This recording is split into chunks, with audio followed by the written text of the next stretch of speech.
Hi everyone, welcome back to Corporate Decoder, the place where we turn confusing corporate documents into something you can actually understand. Today we're cracking open the latest 10K filing from Ideal Power. Will we find a powerful future or just ideal dreams? Let's find out. This report is basically their yearly homework assignment to the SEC, and it tells us everything about how they did last year, from sales to potential dangers to the company. Ideal Power is laser focused on their B-TRAN technology, which is a special kind of semiconductor switch. They've launched two products, the SimCool Power Module and the SimCool IQ Intelligent Power Module. They are trying to get these products into electric vehicles, charging stations, and renewable energy systems.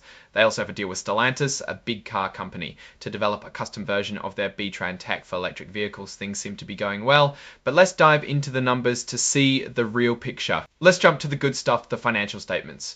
We need to see if this company is actually making money or just burning through cash. First up, the balance sheet. This is like a snapshot of what the company owns and owes. A key number to look at is cash and cash equivalents, which shows how much readily available money they have. They've got roughly $15.8 million in cash at the end of 2024. This is up from around $8.5 million the previous year.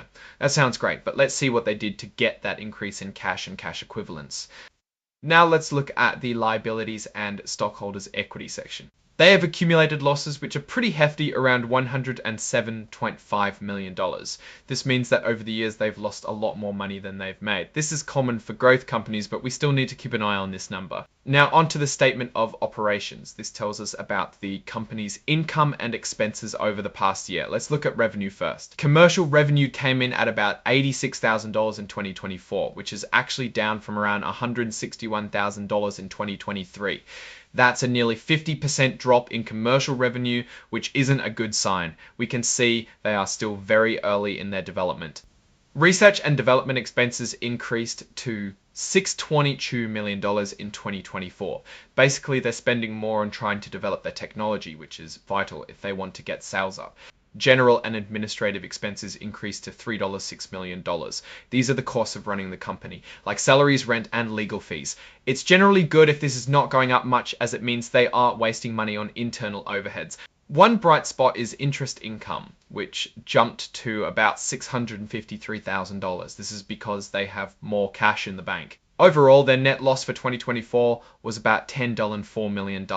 They lost a fair bit of money. That said, it's only a small increase from the almost $10 million they lost in 2023, so losses aren't ballooning out of control. Now, the statement of cash flows tells us how money is flowing in and out of the company, and their cash flow is negative. They burned $8.7 million in 2024. Again, they are a development company that is expected to lose money. What about their cash coming in? They raised $15.7 million through issuing stock and warrants. That's why their cash went up, as we mentioned earlier. Now let's check on their obligations to see what they are required to pay out. They have some licensing deals. They need to pay $150,000 in licensing fees in 2025. No report would be complete without a peek at their risk factors. Companies tell you all the reasons why you should invest in them. It can be pretty helpful, although it might be dry. They admit that they haven't proven themselves yet. They rely on manufacturing partners. If these partners mess up, Ideal Power is in trouble. They admit the government might not support their key markets. If there is reduced support, things might be negatively impacted. Finally, they mentioned that they might not be able to use all of their net operating loss carry forwards. This is just a fancy way of saying they might pay more taxes in the future. They are upfront that their stock price could be very unstable. Let's peek at a section that everyone wants to know about: cybersecurity.